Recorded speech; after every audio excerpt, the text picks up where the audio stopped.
Hello everyone, welcome to Res Snapper. My name's MJ and this is a very special leaks video where we're talking about the upcoming November season. I'll talk through what information we know, what I'm speculating about. Obviously you can see the list on screen here. And I've also created some custom cards, so I thought that we could see how close I was on any of these designs when this season actually comes out.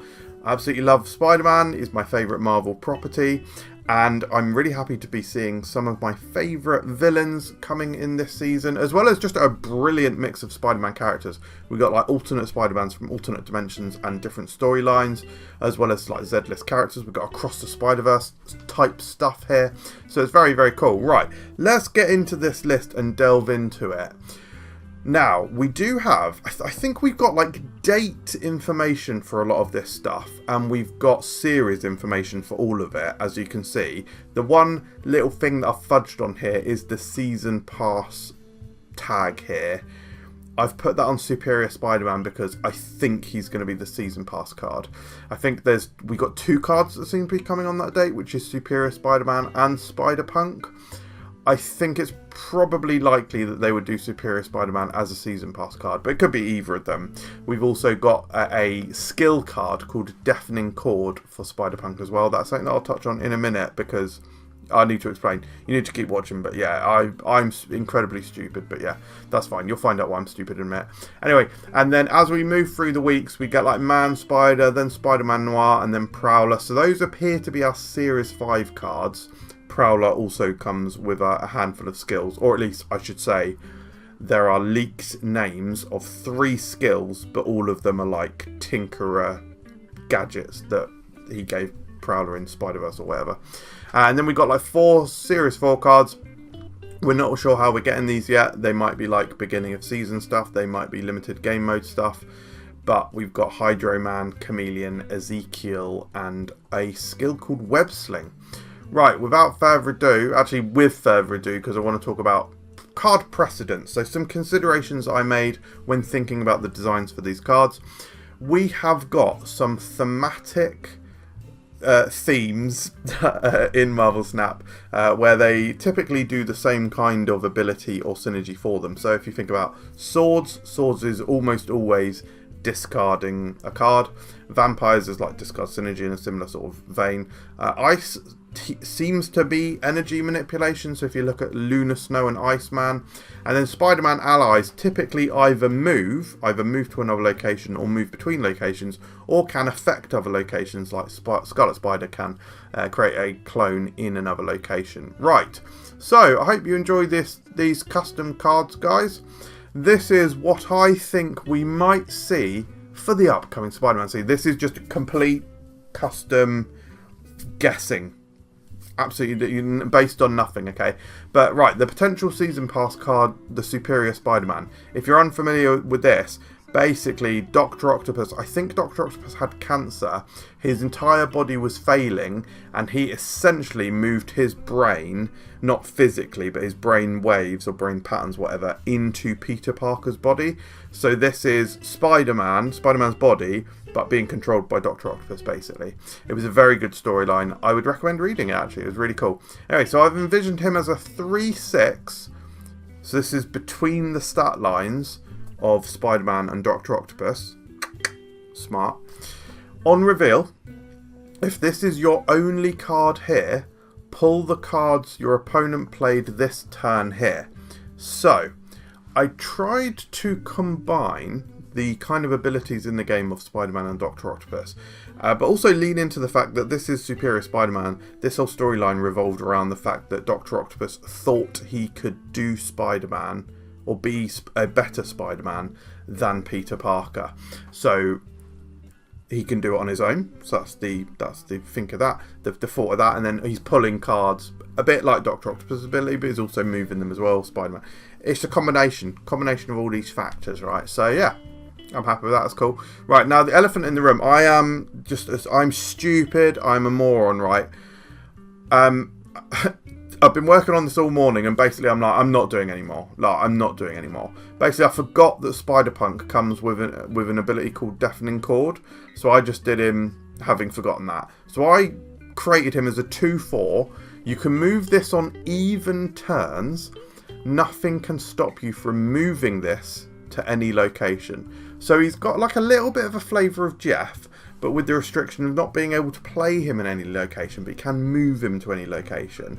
And because you can also move him multiple times, but you can only do that on even turns. So a bit of restriction and a bit of almost boringness that doesn't always massively help you. So that's why I've given him the 2/4 stat line. Also, it's Spider-Man stat line as well. However, the deafening chord situation, yeah, I mean, I should have obviously made the skill.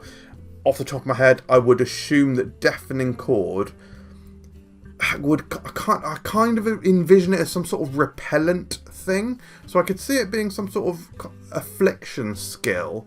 But actually I think it's more likely that it might be something that prevents your opponent from playing somewhere, or negatively impacts your opponent somehow from playing somewhere. Like it could be even something like when your opponent plays a card here, add +1 cost to a card in their hand. Something like that.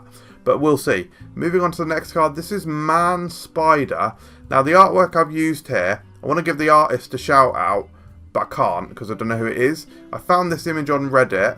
Someone did ask this person for the source. They didn't answer. So it's not clear if this is official artwork or not. Basically, in all these custom videos, I use official artwork because Marvel owns it. I guess I feel like I don't really need to shout out the artist because, I mean, yeah, in an ideal world I would, I suppose. But that information can sometimes be hard to find. In fact, I will specifically be shouting out the artist in a minute because I bloody like the artist.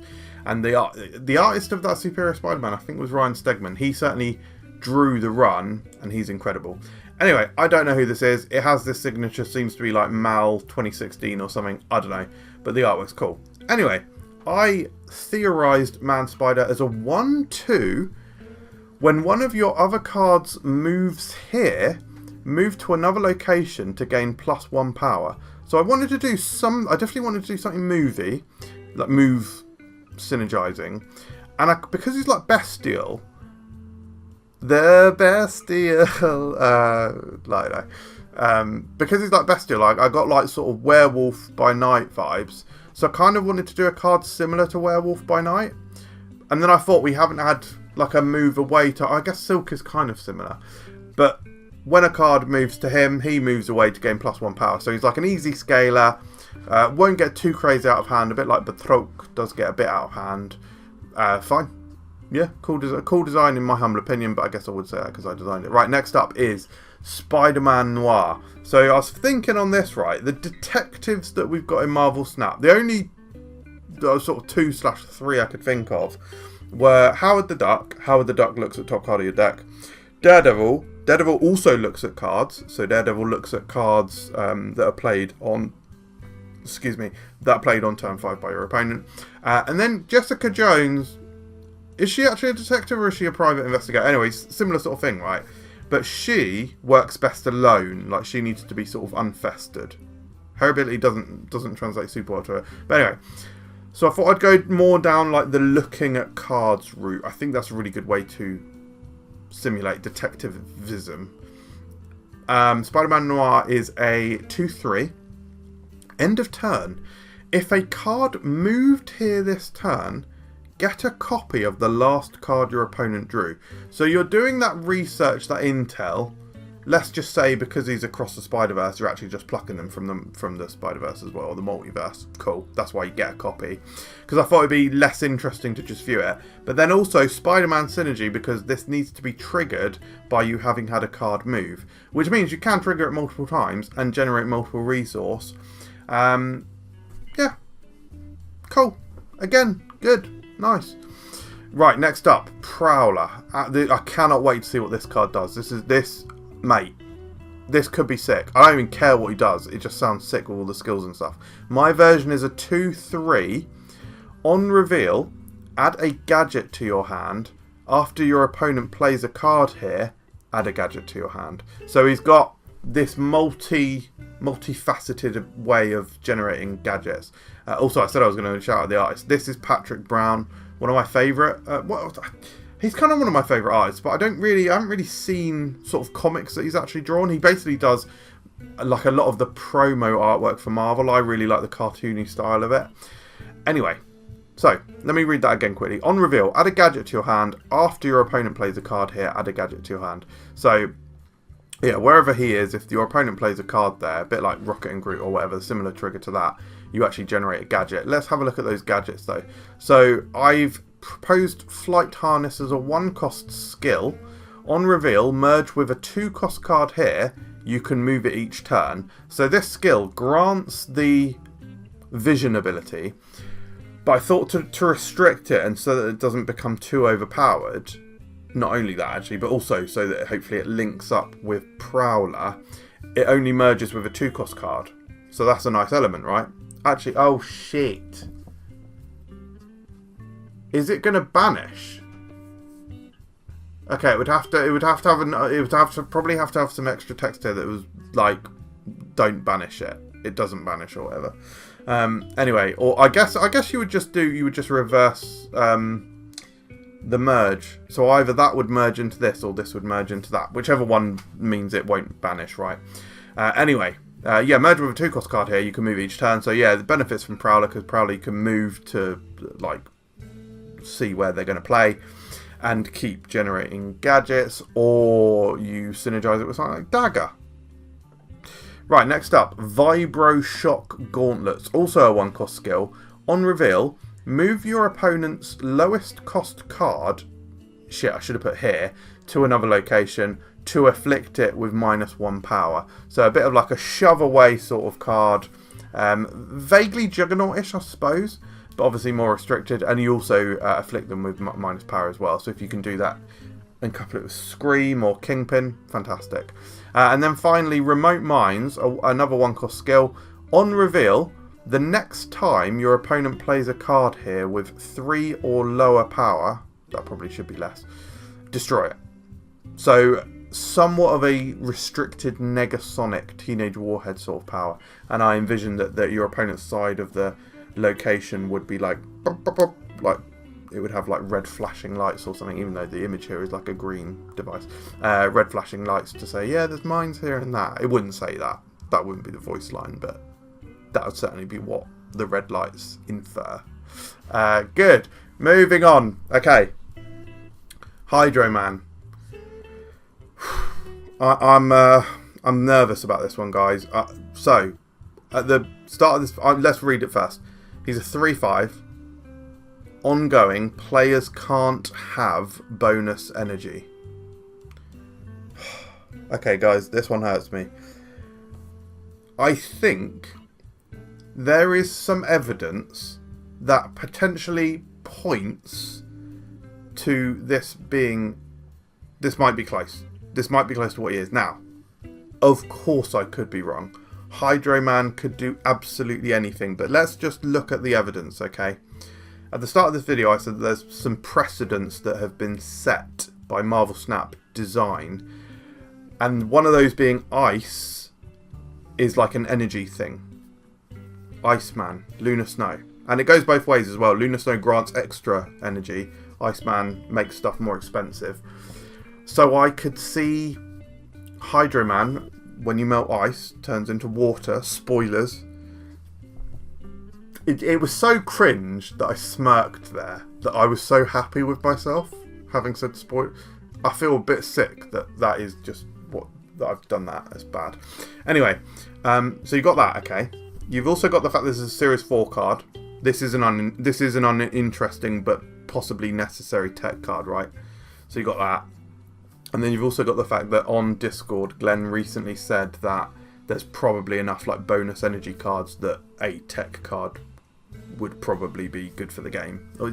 I'm paraphrasing, he said words to that effect. So making all of those considerations together, I think my boy Hydro Man is possibly going to get screwed, but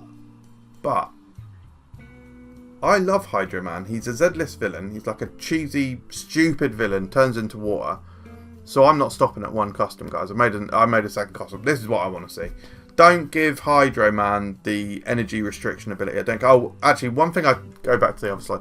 One thing I should have said about this. The reason that I worded it as players can't have bonus energy, as that should mean it impacts the game immediately. If anyone has bonus energy, it gets reset, it gets removed, whatever, and it can't be used. For example, it can't be expended by Sunspot or Jim Hammond, whatever.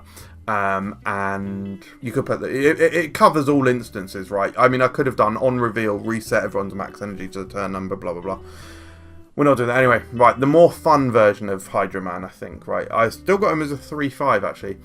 Nothing can stop you from playing this at any location. So it's kind of got a bit of Jeff watery vibes. And ongoing, can't be targeted by the effects of enemy cards and ignores location abilities. So it can't be hit by Hazmat. It can't be reduced in power by sewer system, etc. He lives in the sewer, right? Why have I just said that? He doesn't live in a sewer, I don't think, anyway. No, he doesn't live in a sewer, but he is water, and there is water in the sewer. But yeah, he's made of water, guys. You can't touch him. You can't target him. You can't do anything. So I thought the fact that it's... you would be able to be hit by Scorpion, I suppose. Interesting. Anyway, because he's in your hand at that point, anyway. But, yeah, once you got him down, it can't be done, guys. Can't be targeted. Can't be Enchantress. You can't target him. But you can hit him with like Galacta or Gwenpool, the Power Buff Girls. Anyway, cool. Next up is Chameleon. I've seen a lot of designs for Chameleon, and this is similar to one that I've seen, so I'm not claiming that this is my own idea. This is very similar to a design that I've seen. He's a 2/4, so he's got a premium stat line here. Whilst this is in your hand, at the start of each turn, copy the text of a random 2-cost card. So this would be a similar style effect to Herbie in that even though you're copying text, it can still be overwritten. So that's how it would work. And you're copying the text of a random 2-cost card. So the reason I've given him a great stat line here of 2/4 is because it is completely random. You could copy a bad ability. And also the fact that you have to hold him in your hand and sort of potentially lose tempo if you're holding him in your hand to generate the card ability and benefit, etc. But then you could get a really strong ability and a super crack like Mr. Sinister or Thena or whatever. Cool. This would be awesome. I would love to see... I'm actually confident that you will have a vaguely similar ability to this because Chameleon, he copies people's faces or whatever. He becomes people, right? He is going to have some kind of copy another card ability. So yeah, I'm really looking forward to exactly how he's going to be in the game. Then we got Ezekiel. If you're not familiar with Ezekiel, I haven't actually read the storyline that he's in, but I have read about him. He's like a weird... There's like this weird... I don't know why I've got this furrowed brow here, because I actually like this element of Spider-Man. One of the things that makes me love Spider-Man is that he's got this mythological side of him, which is like the spider totem stuff or the ancestor stuff, and it's like this mythical side of Spider-Man, and Ezekiel is basically like somewhat related to that. I think Ezekiel is the one who imprisoned Silk, basically, although he is kind of a good guy. I think he was protecting Silk. Anyway, he's kind of a weird guy, kind of a good guy, I think, and he's got like spider powers and whatnot. So I've made him he's also like either a millionaire or a billion. I don't think he's a billionaire, but he's like a super rich dude, right? So he's got a lot of power. He is a 4/6, double the power of your first card that moves here. It can't be destroyed. So he is empowering them, right? He is giving them spider totem vibes or unlocking their true potential. And I thought this could work well with maybe something like a Vision or anything. Spider-Man 2099, maybe. Anyway, cool. Human Torch. Right, so then, finally, guys, we've got Websling, a skill. This looks like we're getting a collectible skill. And guys, I've just gone completely simple here, basically just giving him Spider-Man's ability. A 1-cost skill. On reveal, move one of your cards here to another location and pull an enemy card from here to there. It's just Spider-Man but without the body. That's all it is, guys. That's it. That's my little season predictions. I'm really excited actually to look at what the cards are actually going to be like, and maybe we'll go back and do a video where I have a look at this video and say, oh my god, I was really close on that one. Probably not. Probably like, oh my god, I was way off on all of them. Anyway, I hope you enjoyed it. Let me know what you think in the comments below, and I'll see you next time. Cheers.